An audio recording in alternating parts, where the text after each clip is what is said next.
జై శ్రీమన్నారాయణ. హాయ్ అండి, అందరికీ నమస్కారం. మరి ఈరోజు తిరుప్పావై 11వ పాసురం. మరి ఈరోజు 11వ పాసురం యొక్క అర్థం, అలాగే గోపికను ఎవరితో పోలుస్తూ నిద్ర లేపుతున్నారు అనే ఎన్నో మంచి విషయాలు మనం ఈ వీడియోలో తెలుసుకుందాము. మరి ఈరోజు లేపబడే గోపిక 6వ గోపిక అన్నమాట. మరి చాలా భక్తురాలు, అలాగే చాలా సౌందర్యవతి కూడా. ఈ గోపిక అంటే ఊరి వారందరికీ కూడా చాలా ఇష్టం అన్నమాట. మరి వీరి కుటుంబంలో వారందరూ కూడా తరతరాల నుంచి మంచి భక్తులుగానే ఉన్నారట. మనం చేసే ఏ కర్మ అయినా సరే భగవంతుని పొందడానికి అడ్డు కాదు, ప్రతిబంధకం కూడా కాదు. భగవంతుడే నాలో ఉండి నా చేత ఆయనకు ప్రీతికరమైన కర్మలను చేయిస్తున్నాడు అని భావించి ప్రపన్నుడు కర్మలను ఆచరిస్తూ ఉంటాడు. ఆ కర్మ ఫలితాలు మంచైనా చెడైనా విచారించడం కానీ దుఃఖించడం కానీ చేయడు. అటువంటి వాడిని కూడా మరి స్థితప్రజ్ఞుడు అని అంటారు. ఇక భగవద్గీతలో 2వ అధ్యాయంలో 57వ శ్లోకం మరి స్థితప్రజ్ఞత గురించి చెబుతుంది. యః సర్వత్ర అనభిస్నేహః తత్తత్ ప్రాప్య శుభాశుభం నాభినందతి నద్వేష్టి తస్య ప్రజ్ఞా ప్రతిష్ఠిత. అంటే ఎవరైతే ఏ విషయంలోనూ ఆసక్తి చూపడో, ఆ కర్మల వల్ల వచ్చిన ఫలితం కష్టమైన దుఃఖమైన సంతోషించడం కానీ విచారించడం కానీ చేయడో అతనిని స్థితప్రజ్ఞుడు అని అంటారు. అటువంటి వంశానికి చెందినదే మరి ఈ 6వ గోపిక. ఇక 6వ పాసురం.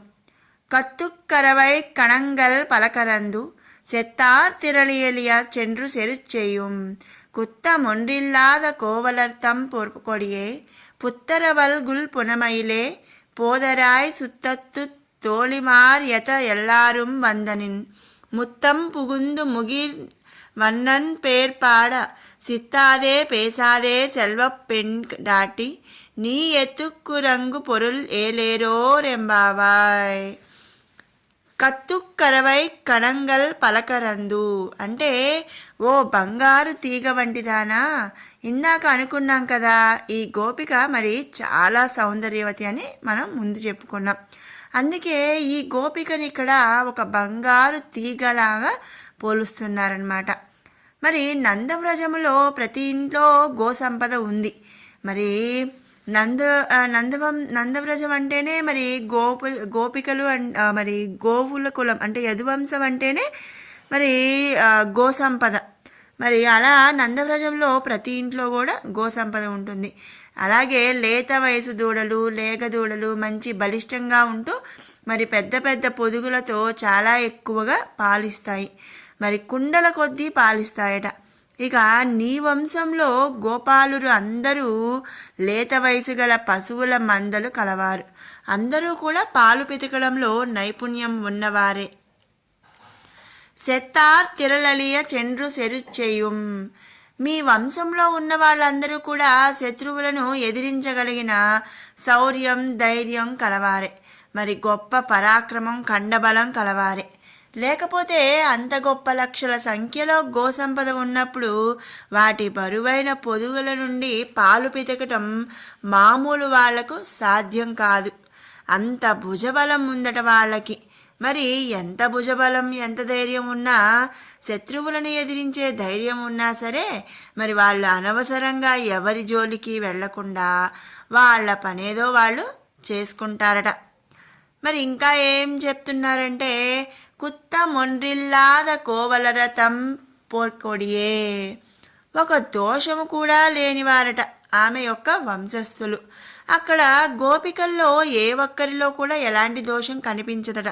వాళ్ళందరూ కృష్ణుడు భక్తులు కదండి, కాబట్టి వాళ్ళలో అయితే ఏ దోషం కనిపించదు.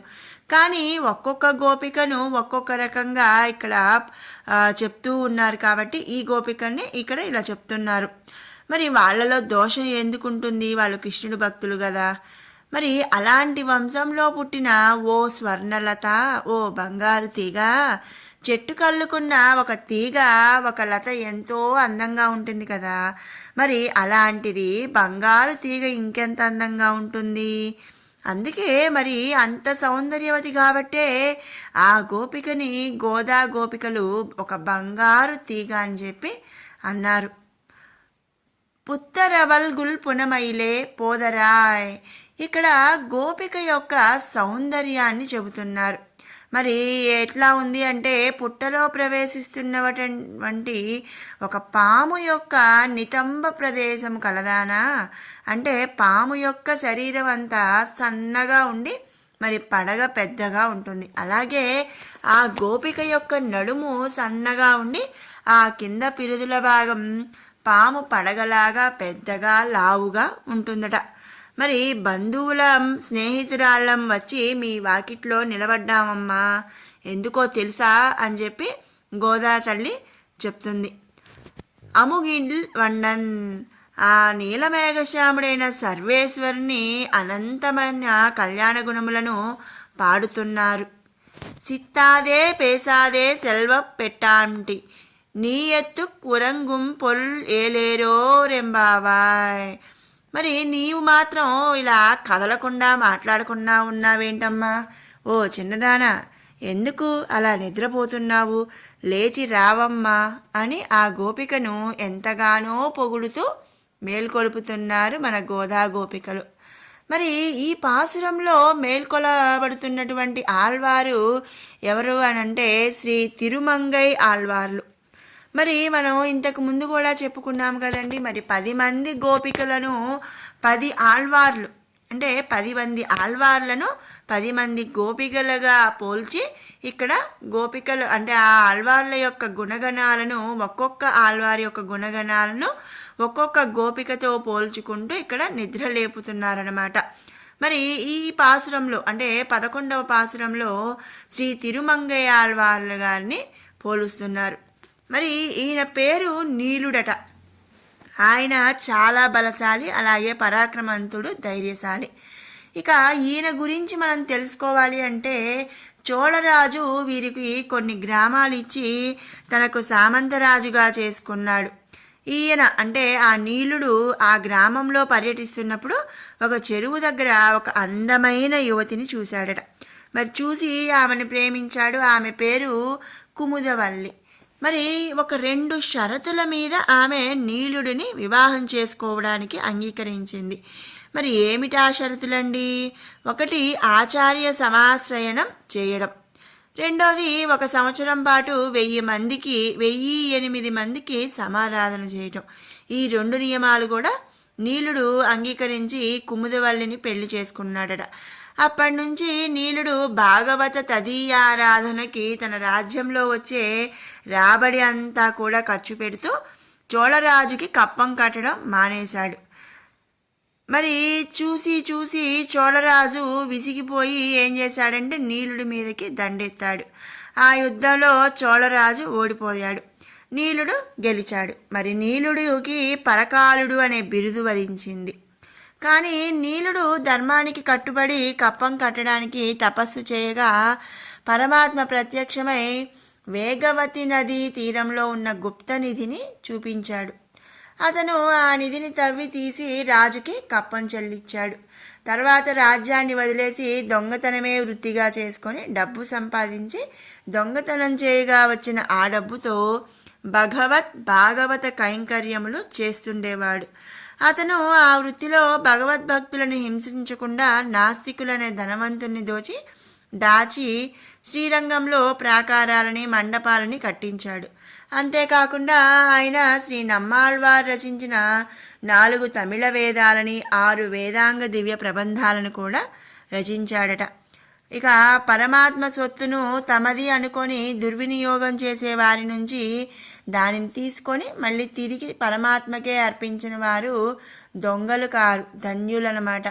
అందుకే ఈ పరకాలునికి కలివైరి అని పేరు కూడా వచ్చింది. మరి కలివైరి లాగానే ఈ పాసురంలో గోపాలురు, గోపాల వంశవారు కూడా తమ సంపదనంతా అంటే మరి ఎంత కష్టపడతామో కష్టపడి సంపాదించిన సంపద అంతా కూడా దాన ధర్మాలకే వినియోగించారు. అలాంటి వంశంలో పుట్టిన గోపికను ఈరోజు ఈ 11వ పాసురంతో మేల్కొలుపుతున్నారు. మరి మనం ఇక్కడ ఇంకొక విషయం కూడా చెప్పుకోవాలండి. అదేంటంటే మనకి భగవంతునికి పొందడానికి అవసరమైనటువంటి జ్ఞానం కలిగినా సరే మనం చేయవలసిన కర్మలను విధిగా తప్పకుండా చేయవలసిందే. మరి కర్మలు చేయకుండా ఎవ్వరూ కూడా తప్పించుకోలేరన్నమాట. మరి భగవద్గీత 18వ అధ్యాయం 46వ శ్లోకంలో శ్రీకృష్ణ పరమాత్మ ఈ విధంగా చెప్తున్నాడు. యతః ప్రవృత్తిర్భూతానాం ఏన సర్వమిదం తతం శ్రవకర్మాణా తమ భర్యచ్చ సిద్ధం విందతి మానవః. యతః ప్రవృత్తిర్భూతానాం అంటే ఎవరి వల్ల అయితే సర్వప్రాణుల యొక్క సృష్టి జరుగుతుందో మరి సమస్త జీవులకు ఆయనే ఆధారమైనవాడు. అందుకే మనం ఆ భగవంతుని పట్ల కృతజ్ఞతాభావంతో ఉండాలి. ఎంతో భక్తి శ్రద్ధలతో ఆయన్నే ఆరాధించాలి. మరి భగవంతుడు మనకి పెద్దల ద్వారా ఏ కర్మలు అయితే చేయమని చెప్తారో అటువంటి కర్మలని మనం ఆచరించాలి అని చెప్పి దీని అర్థం అన్నమాట. ఏన సర్వమిదం తతం ఎవరు ఈ సమస్త విశ్వమంతా వ్యాపించి ఉన్నారో మరి మనం విష్ణు సహస్రనామాల్లో మొట్టమొదట చెప్తాం విశ్వం విష్ణు అని. ఆయనే సర్వవ్యాపి. మరి పాలలో ఉన్న వెన్నలాగా పాల అంతటిలోని వెన్న ఉంటుంది కదండి, అలా మనకు కనిపిస్తుందా? మరి వెన్న మనకి కనిపించాలంటే దాన్ని మనం తినాలి అంటే దాన్ని మనం అనుభవించాలి అంటే మరి ఏం చేయాలో మరి మనకు తెలుసు. అదేవిధంగా ఆ పరమాత్మ కూడా మన స్థూల నేత్రానికి కనిపించడు, జ్ఞాన నేత్రానికి మాత్రమే కనిపిస్తాడు. మరి ప్రతి అణువులోని భగవంతుడు కూడా వ్యాపించి ఉంటాడు. ఆ విషయాన్ని మనం తెలుసుకోవాలి.